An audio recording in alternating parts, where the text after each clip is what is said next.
मी म्हणायचो मी चुकलो देवा, आतापर्यंत माझं आपल्या सगळ्यांना म्हटलं, पण आज अंतकाळी मात्र माझ्याजवळ कोणी राहिलं नाही रे, आणि तुझ्याशिवाय मात्र आता मला पर्याय नाही रे. ये देवा.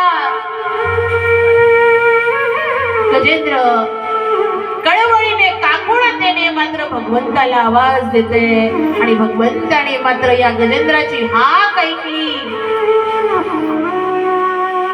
आणि गजेंद्राची हाक ऐकून मात्र भगवंत एवढ्या स्पीडनी आले, वर्णन येत. ह कहे लक्ष्मी ती कहे गजराज, आगे चलत गोली और पीछे होते आवाज. एवढ्या वेगाने मात्र या गजेंद्रासाठी भगवंत धावून आले, आणि एवढं काय तर आपल्या सुदर्शन चक्राने मात्र या मगरीला नष्ट केलं. एकाला वाचवून तारलं आणि दुसऱ्याला मारून तारलं. म्हणून म्हटले भगवंत मात्र अंतकाळी का होईना आपण हाक दिली, आवाज दिली तर भगवंत धावून येतो. तसे गजेंद्रासाठी मात्र धावून आले. आणि भगवंताने मात्र या दोघांनाही तारलं, एकाला मारून तारलं आणि एकाला वाचवून तारलं.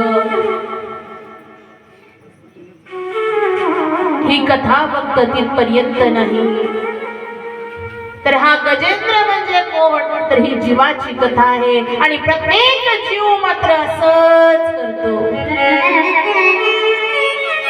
घर माझं, शेती माझी, दुकान माझं, मुलं बाळ माझे, सासू माझी, सून माझी, जावई माझे, माझं माझं माझं माझं करत संपूर्ण आयुष्य निघून जातो. पण शेवटी मात्र ज्याला आपण माझं माझं करत आयुष्य मात्र व्यथित करतो, ज्यावेळेला अंतकाळ जवळ येतो ना, त्यावेळेला कोणी मात्र सोडवायला येत नाही. तेव्हा मात्र अंतकाळी पश्चाताप होते, आणि मग विचार येते आपण संपूर्ण आयुष्य कवडी कवडी धन जमवलं त्यांच्यासाठी, आणि हे मात्र आज आपल्याला माझं म्हणत नाही.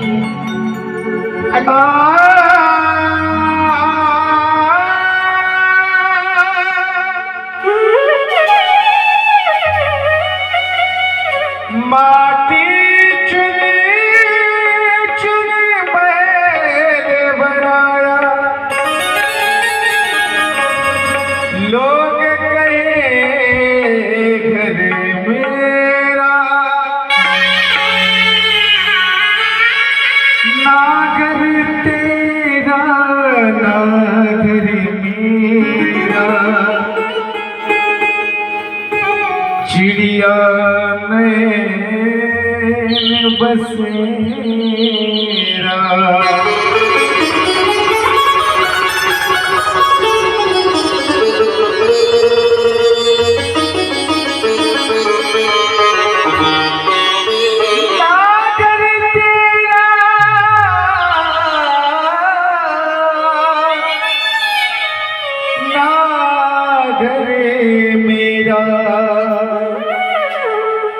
चिड़िया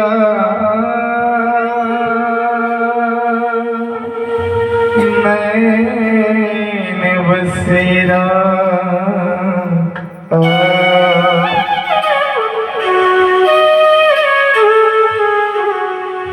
नाही रे नाही कुणाचे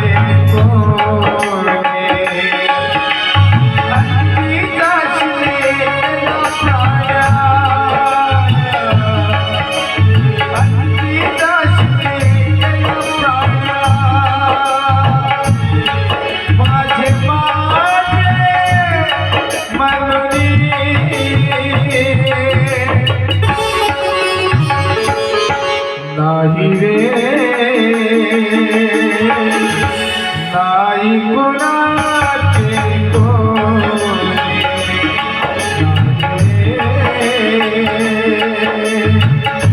नाही कुणा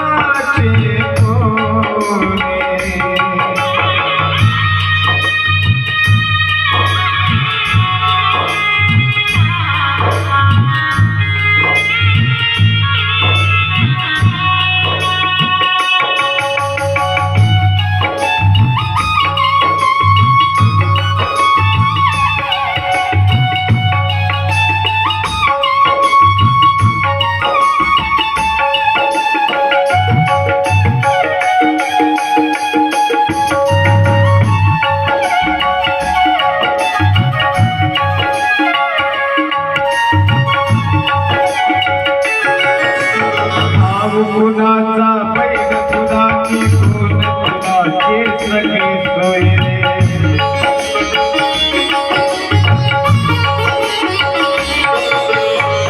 भाव कुणाचा पैद कुणाचे कोण कुणाचे सगळे सोय रे मेल्या मागे सर्व राहते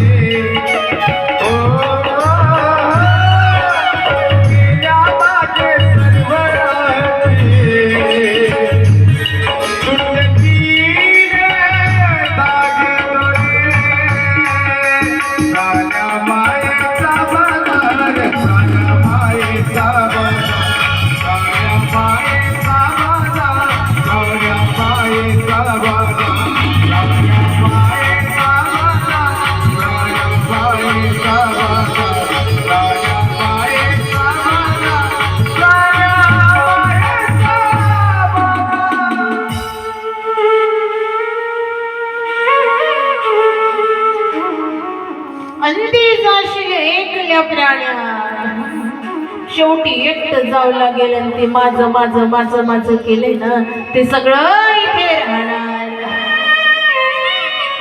ही अवस्था फक्त गजेंद्राची नाही हो, ही अवस्था प्रत्येक जीवाची आहे.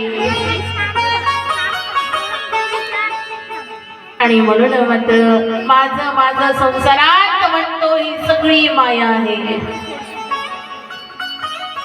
आणि एकदा काय माया सुटली मग मात्र भगवंताला माझं म्हटल्याशिवाय आपण राहत नाही. पण कधी संकटात नाही तर प्रत्येक क्षणाला जर भगवंताची आठवण काढली ना तर निश्चित भगवंत मात्र सर्वस्व आपल्याला सहकार्य केल्यावर राहणार नाही. जसं गजेंद्रला धावून आले, कारण गजेंद्र सरोवरात एकदा गेला. तो सरोवर म्हणजे दुसरा कोणता नाही तर तो सरोवर म्हणजे हाच संसार रूपी सागर आहे. या संसार रूपी सागरात प्रत्येक जीव जन्माला आलेला आहे. आणि हा संसार रूपी सागर पार करून जायचे हे मात्र विसरून जातो आणि या मायेत गुळ पडतो. आणि एक दिवस मात्र काळ येतो, ही काळ रूपी मगर आहे. आणि काळ मात्र ग्रासतो. आणि मग कितीही कोणीही काहीही म्हटलं तरी काळ्याच्या जबड्यातून कोणी आपल्याला वाचवू शकत नाही, सोडू शकत नाही. म्हणून तर म्हणतात काळाची रेवणी पडेल माझे वा सोडविना तेव्हा माय बाप. म्हणून उपदेश करताना म्हणतात नको नको म्हणा गुंतू माया जाळी काळाला जवळी ग्रासावया. का? कारण आपण हे माझं म्हणतो. हे शरीर कोणाचं? माझं. हे घर कोणाचं? तर बंगला कोणाचा? हे शेती कोणाची? आपलं. हे माझं माझं करण्यात जातं पण हे आपलं नाही हो. हे आपले नाही. आयुष्य दिसते हे आपलं नाही. आयुष्य हे काळाचे. धन जमवले ते कोणाचं? धन कुबेराचे. येथे मनुष्याचे काय आहे? काय आहे आपलं? हा विचार केला तर कळेल आपलं इथे. आणि जर आपलंच आहे तर अंती ज्या वेळेला जातो ना त्यावेळेला कोणीतरी असं म्हणतं का माझ्या वडिलांनी मात्र माझ्यासाठी 10 लाखाची संपत्ती घेऊन ठेवली, लई कष्ट केले माझ्या वडिलांनी. आणि म्हणून आता शेवटी मात्र अंतकाळ जवळ आला बाबाचा. मग आता एवढं कमावून ठेवलं तर काय करायचे?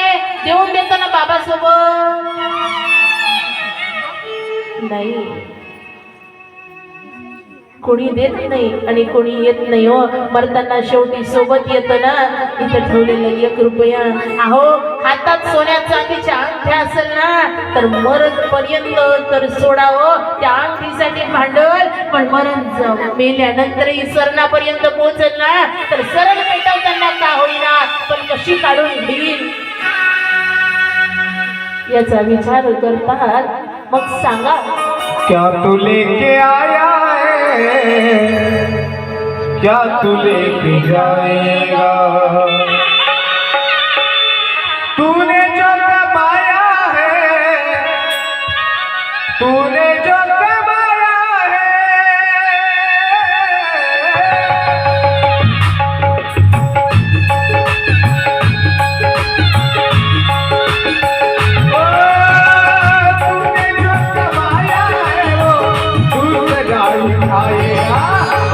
खाली हाथ आया है और खाली हाथ जाएगा, खाली हाथ आया है और खाली हाथ जाएगा।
सांस रुक जाएगी, सांस रुक जाएगी, जिससे तू जाएगी। तूने जो कमाया है, तूने जो कमाया है,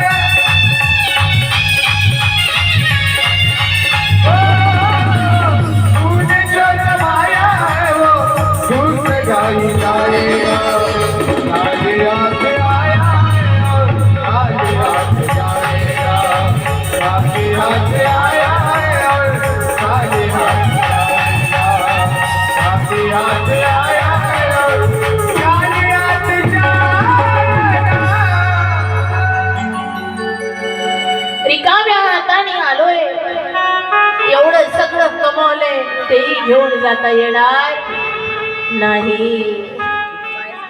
म्हणून म्हटले याद रखना सिकंदर के हौसले तो हाले थे, पर जब गया दुनिया से दोनों हाथ खाली थे. आणि प्रत्येकाला मात्र तिथपर्यंत जायचंय, अंतिम सत्य आहे आणि त्याला तिथपर्यंत स्मशानापर्यंत जायचंय. आणि स्मशानात गेल्यानंतर मात्र सुंदर अशी एक पाटी लावलेली होती आणि तिथे लिहिलं होतं, अरे मंजिल तो मेरी यही थी, उम्र बीत गई आते आते, क्या मिला तुझे इस दुनिया में, अपनों ने जला दिया जाते जाते.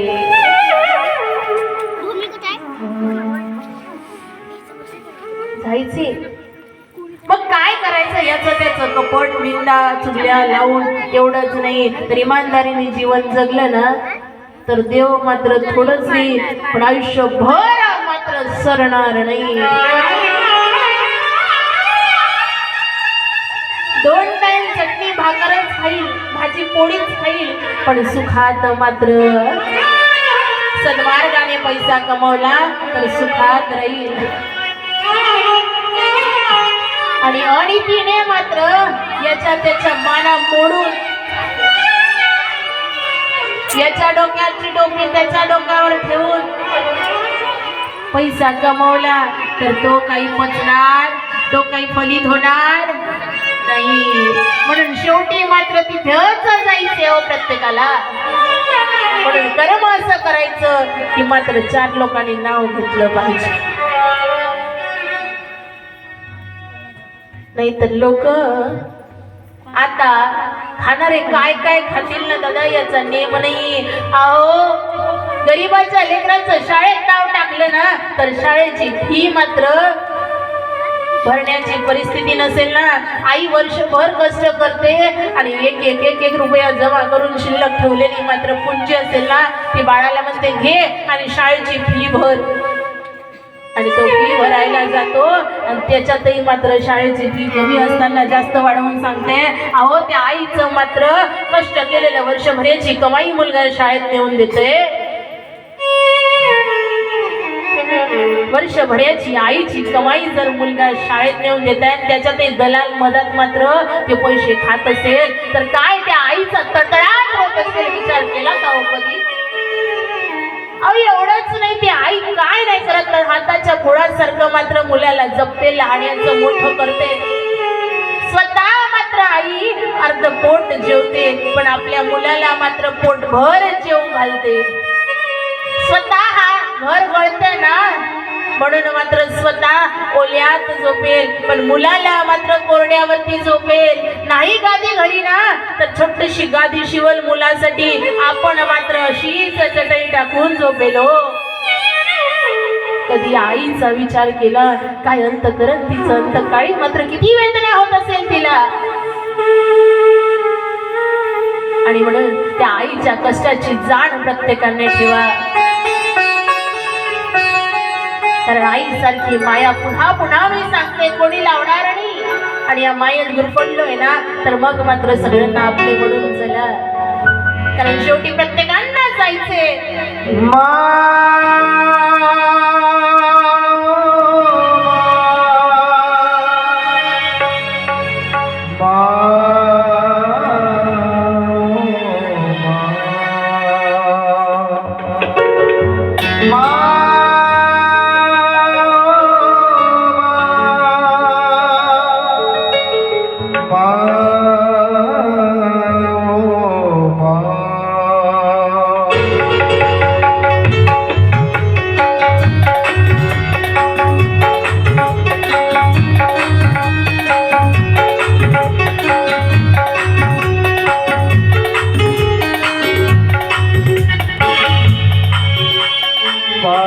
बुलाती है कितना रुलाती है, बात बुलाती है कितना रुलाती है. याद तुम्हारी जब जब मुझको आती है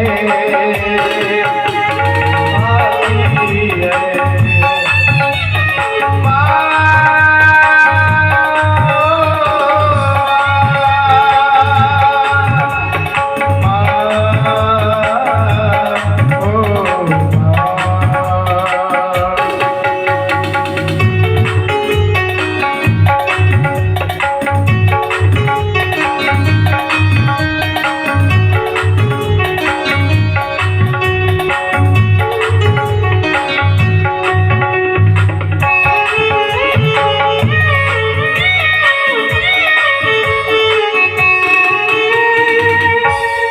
जिनके सर पे मक्का की दुआएं हैं, किस्मत वाले वो जिनकी माएं हैं. जिनके सर पे मक्का की दुआएं हैं, किस्मत वाले वो जिनकी माएं हैं.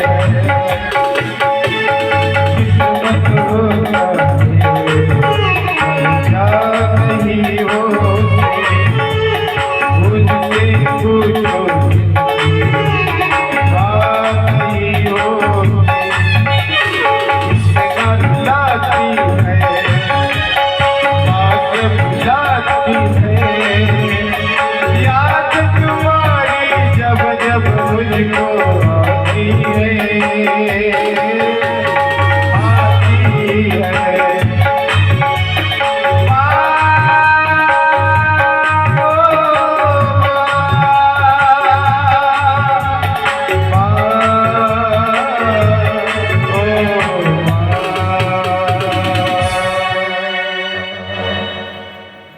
जेव्हा जेव्हा आठवण येईल ना तर त्या ज्याला आई आहे त्याला विचारा आईची किंमत कळणार नाही. पण ज्याच्या जवळ आई नाही ना त्याला विचारा आईची किंमत. काय त्रास होतोय, किती दुःख होतात, किती वेदना होतात. ज्या वेळेला एकटी मुलगी किंवा एकटा मुलगा त्या घरातला सगळा कारभार सहन करते आणि ज्यांना आई आहे ना त्यांनी मात्र त्या आईच्या कष्टाची जाण ठेवा आणि जाण ठेवून पुढे आयुष्य जगा. काय नाही केलं हो या आईने आपल्यासाठी, काय नाही केलं आपल्या वडिलांनी आपल्यासाठी, आणि आपण मात्र काय करतोय याचा थोडा विचार करा. जीवनाचं सार्थक होईल, सोडव होईल.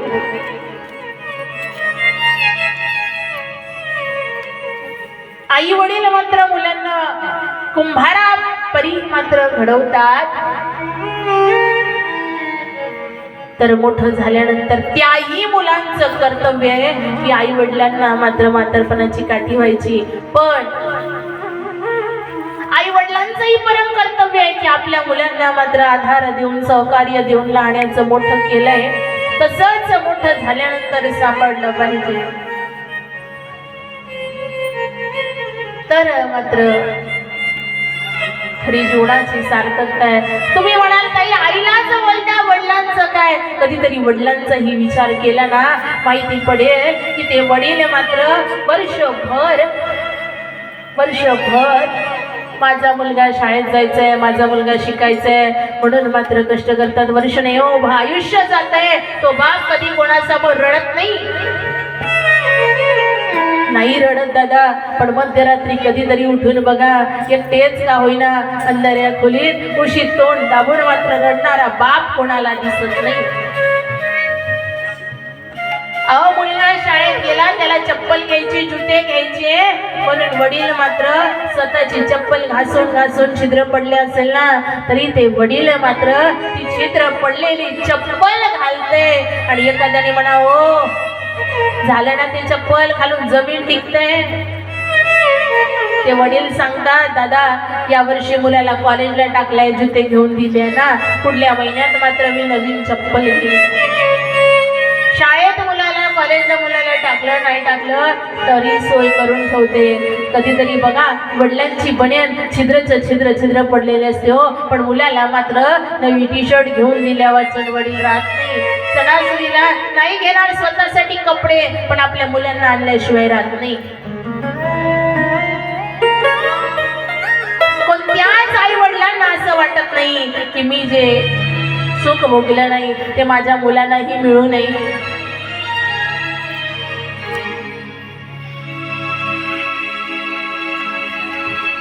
जगी ऐसा बाप भावा,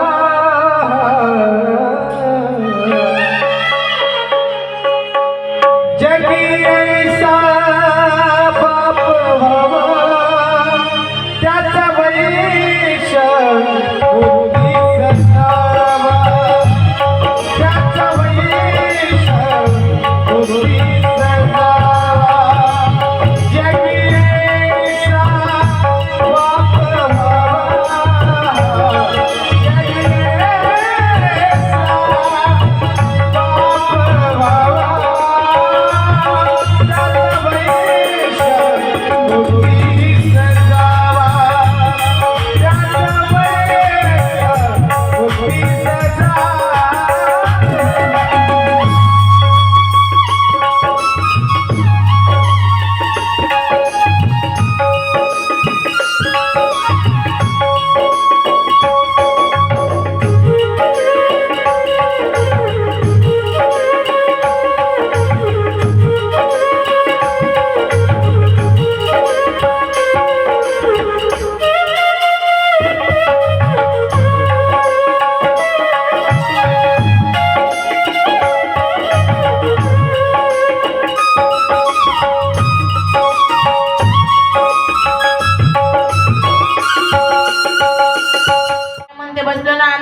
सांगाल पुढचे उजेडात बसलेले.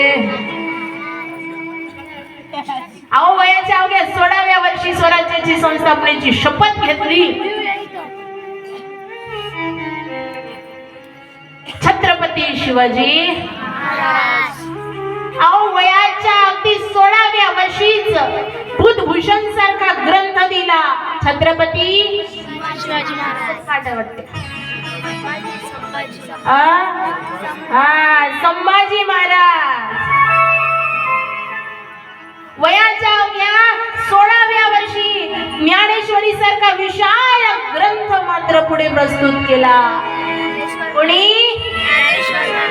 मौलगुरु ज्ञानेश्वर महाराज ज्ञानोबा यांनी.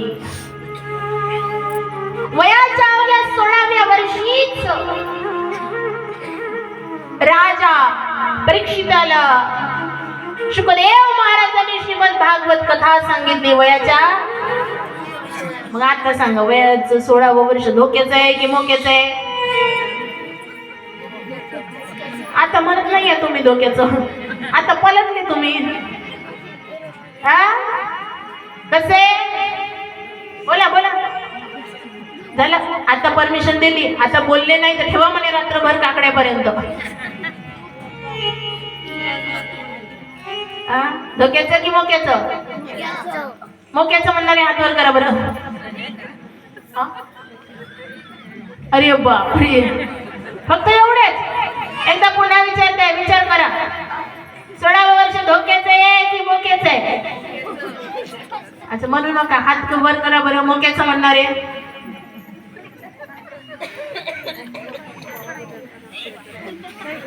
अरे बापरे. बरं धोक्याचं म्हणणारे हात वर करा बरं. म्हणजे हात खाली ठेवतात ते कोणत्या पक्षाचे वय?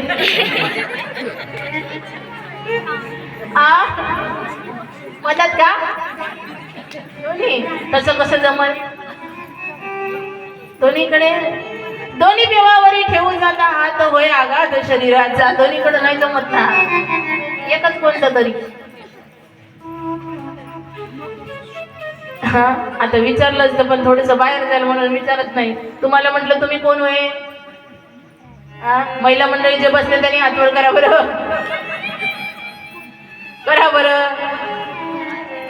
हा मग म्हणेल मी पुरुष मंडळींनी हात वर करा बरं. आणि जे करणार नाही ते म्हणून म्हणते ते तसं दोन्ही पार्टीचं म्हणून जमत नाही. 16वं वर्ष कशाचं? तुम्ही हसता आता अजूनही हसता, तुमच्या मनात तुम्हालाच माहिती. कशाचं? केलं तर मोक्याचं आहे आणि नाही केलं तर धोक्याचं आहे. मग आपल्याला ठरवायचं की ते मोक्याचं करायचं की धोक्याचं करायचं.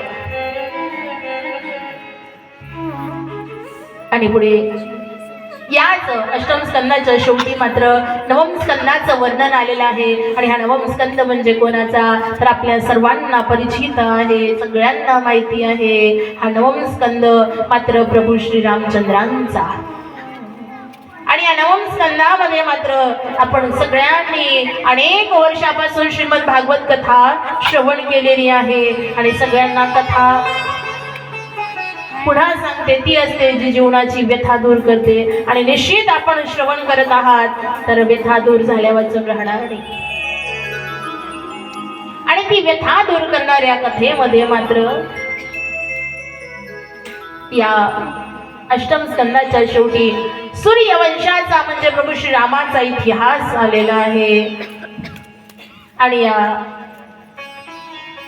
आपण अनेकदा बघतो वारकरी संप्रदायामध्ये कोणी मिळालं की रामकृष्ण हरी म्हणतात. म्हणतात की नाही? का बरं म्हणतात?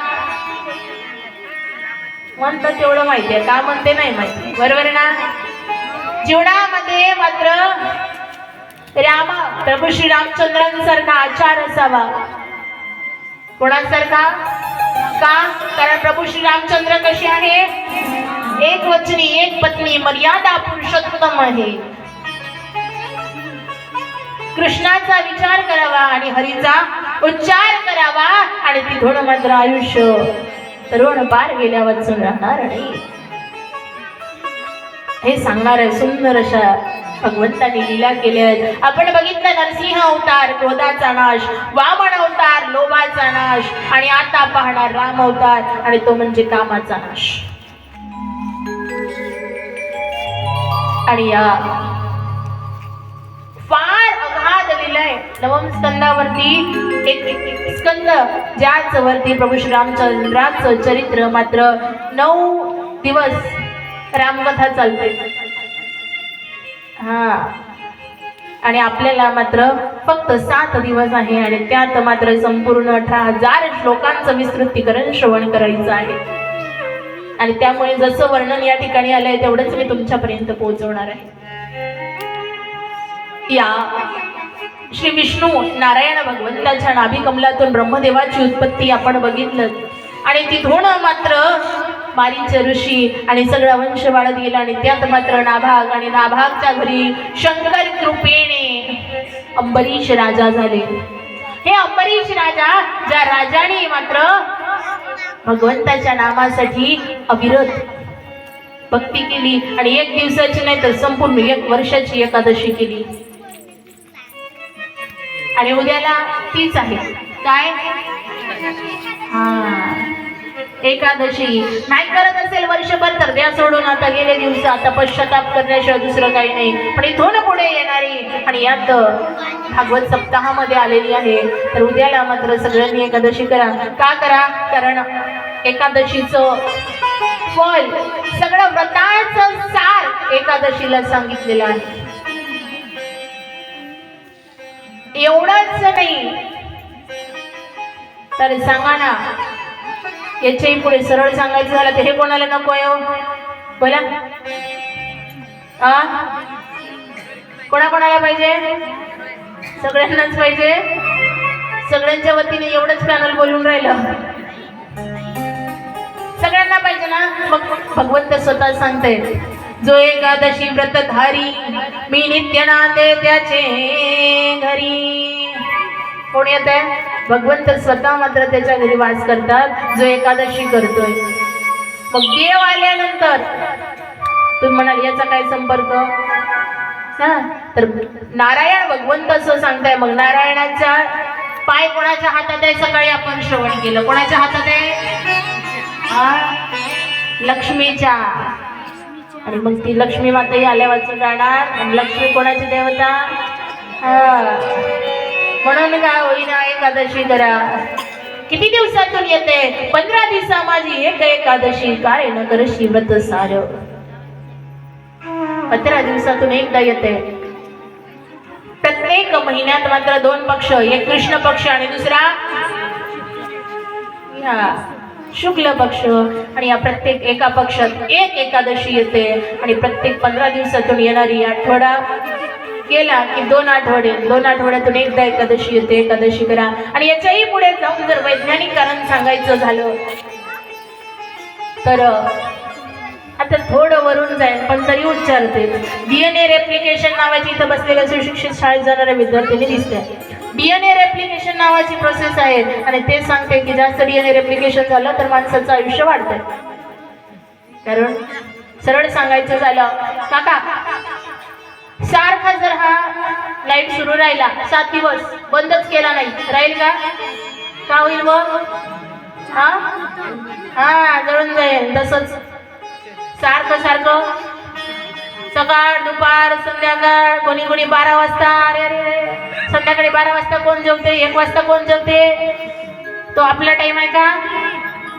तो असुरांचा आहे, राक्षस आहे का आपण? केला कधी विचार? शास्त्र त्या जेवणाला वर्ज्य सांगते. किती वाजता? 12, 1, 2, 3 आलं येऊ दे. किती वाजता? सकाळी उठल्या उठल्या 6 वाजताच कोणाकोणाचं चालू. त्या मशीनला कधीतरी आराम द्या. दादा म्हणतात बंद पडली, कायमचीच बंद पडते. आराम द्या. का द्या? अनेक या एकादशीवरती मात्र रिसर्च झालेले आहे आणि कॅन्सर सारखी बिमारी होत नाही असं म्हटलंय. मी नाही, संशोधनाचे पुरावे मिळत. सहज मी मात्र बोलणार नाही, म्हणून म्हणते उद्याला मात्र एकादशी आहे, सगळ्यांनी एकादशी करा. आणि जो एकादशी करतो तो भगवंताला प्रिय होतो. निश्चित भगवंत मात्र त्याच्या जवळ आल्या वाचून राहणार नाही, सहकार्य केल्या वाचून राहणार नाही, इच्छा मनोकामना पूर्ण केल्या वाचून राहणार नाही. आणि या अंबरीश राजाने देखील एकादशी केली आणि साक्षात भगवंत या अंबरीश राजासाठी आले आणि भगवंतांसोबत एकादशी मात्र या अंबरीश राजाने सोडली. तो दिवस आणि ते ठिकाण द्वादशीचं म्हणजे बार्शी. पंढरपूरला गेले, पंढरपूरला जाताना बार्शी आहे, त्याला म्हणतात भगवान बार्शी. त्या ठिकाणी भगवंतांनी मात्र एकादशी सोडली. त्यानंतर पुढे याच वंशात सगर राजा झाले. या सगर राजाने अश्वमेध यज्ञ केला. यज्ञाचा घोडा पडून कपिल देवांच्या आश्रमात गेला आणि कपिल देवांवरती त्या ऋषींवरती चुकीचा आड घेतला, घोडा चोरून नेला. माहिती नसताना कोणावरही आक्षेप घेऊ, लोकांना माहित काहीच नसते कशातलं, फक्त कानोकानी. यानं सांगितलं, त्याचं ऐकलं आणि त्याचं ऐकून मात्र तिसऱ्यासोबत भांडण. असेच वादावाद जास्त होतात. म्हणून जोपर्यंत स्वतः पाहत नाही, ऐकत नाही, तोपर्यंत विश्वास ठेवायचा. स्वतः दोन्ही चालत नाही तोपर्यंत. इकडून सांगितलं, कोणी कोणी काय असते माहितीये, काहीच स्वभाव असते, दोन घरांमध्ये लावून द्यायचं.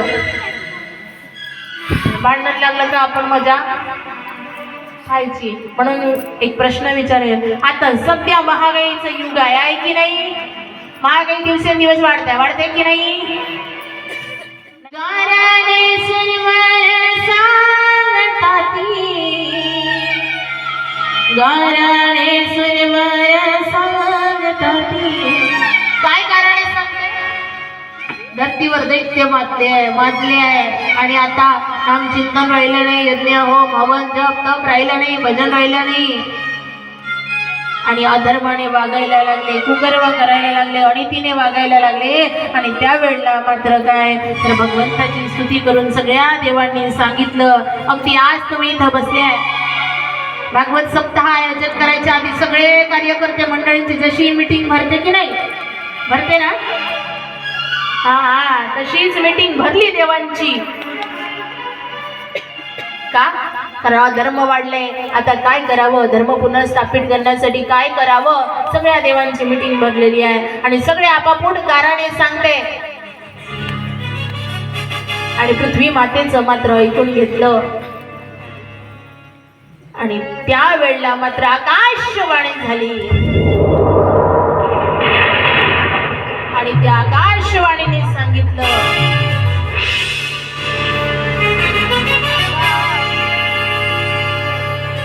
सगळे आतुरतेने वाट पाहते. आणि ती आकाशवाणी जशी कानावरती पडली ते सांगतात, चिंता करू नका, मी स्वतः मात्र या वसुदेव देवकीच्या उदरी पुत्र रूपाने जन्मास येईल. आणि जशी ती आकाशवाणी ऐकली सगळ्यांना वाटत. आणि म्हणून मुलींनो असे बागा, असं कर्तृत्व करा. आज प्रत्येक क्षेत्रात मात्र महिला पुढे, मुली पुढे, म्हणून आपणही मागं राहायचं. कारण मुलगी जन्माला आली की नक्कीच वडील मात्र जावयाची अपेक्षा करतात. हे तुम्हीही प्रत्येक मुलींनी अनुभवलेलं आहे, प्रत्येक बापांनी, प्रत्येक वडिलांनी अनुभवलेलं आहे. आणि मी एक मुलगी आहे आणि म्हणून मलाही माहिती आहे की काय असते वडिलांच्या अपेक्षा, काय असते आईच्या अपेक्षा. तिथं बसलेले अनेक लोक विचार करतात, ताई साडीमध्ये म्हणजे ताईचं हा कारण साडी भारतीय संस्कृती आहे बरं का दादा. काही मला तसंच म्हणू लागलं, अजून व्हायचंय बरं. साडी घातली म्हणजे झालंच